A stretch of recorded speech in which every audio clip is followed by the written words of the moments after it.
What's up, guys? Steve here from Card Break NL, getting ready for a Classic Signatures case break. Should be a good one. We got 12 boxes.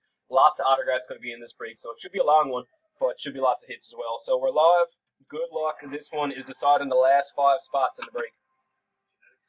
522. And here's your list. Alan got the bookends and everybody in between. Good luck, folks. Top 3 after 4. 1, 2,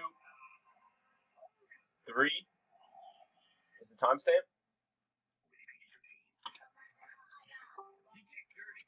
Timestamp on 3 says 522. 522. Last and final. Top 3 are. We got Alan, spot 10, taking home 2 spots. Jordan, spot 7, taking home 2. And Adam sneaking in spot 3 with 1 spot. So congrats, guys. There's your top 3. I'll get you tagged in when this is all over and done with. 4 timestamp is 4 timestamp 523. And 523 it is. So congratulations again to Alan. You're going to get the first 2 picks. Jordan, second 2, and then Adam's going to get whatever's left over. Thanks, folks. We'll see you for the break, and good luck.